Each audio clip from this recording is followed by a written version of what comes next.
কসবায় জাতীয় vitamin A plus campaign 2026 উদ্বোধন। 240 কেন্দ্রে শিশুদের ক্যাপসুল প্রদান। বিস্তারিত দেখুন আমাদের প্রতিনিধির পাঠানো তথ্য ও ভিডিও চিত্রে। আপনারা দেখছেন IR TV news Bangla. 28 June 2026 ব্রাহ্মণবাড়িয়ার কসবা জাতীয় ভিটামিন এ প্লাস ক্যাম্পেইন 2026 উপলক্ষে ব্রাহ্মণবাড়িয়ার কসবা উপজেলায় স্বাস্থ্য কমপ্লেক্সের উদ্যোগে 240টি কেন্দ্রে 6 মাস থেকে 5 বছর বয়সী শিশুদের ভিটামিন এ ক্যাপসুল খাওয়ানোর কার্যক্রম পরিচালিত হয়। উপজেলার মনকাশাইর আশ্রয়ণ প্রকল্প এলাকায় আয়োজিত উদ্বোধনী অনুষ্ঠানে প্রধান অতিথি হিসেবে ক্যাম্পেইন শুভ উদ্বোধন করেন কসবা উপজেলা নির্বাহী কর্মকর্তা মোহাম্মদ সামিউল ইসলাম। অনুষ্ঠানে উপস্থিত ছিলেন উপজেলা স্বাস্থ্য ও পরিবার পরিকল্পনা কর্মকর্তা ডাক্তার মোহাম্মদ আসাদুজ্জামান।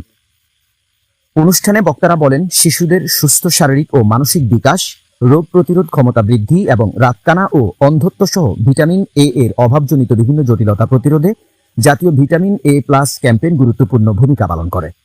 তারা আরও বলেন, প্রতিটি শিশুর সুস্বাস্থ্য নিশ্চিত করতে অভিভাবকদের নির্ধারিত কেন্দ্রে নিয়ে গিয়ে 6 মাস থেকে 5 বছর বয়সী শিশুদের ভিটামিন এ ক্যাপসুল খাওয়ানোর আহ্বান জানান। উল্লেখ্য, এবছর কসবা উপজেলায় মোট 240টি কেন্দ্রের মাধ্যমে হাজারো শিশুকে ভিটামিন এ ক্যাপসুল খাওয়ানোর ব্যবস্থা করা হয়েছে। স্থানীয় স্বাস্থ্য বিভাগের তত্ত্বাবধানে দিনব্যাপী এই কার্যক্রম শান্তিপূর্ণভাবে সম্পন্ন হয়।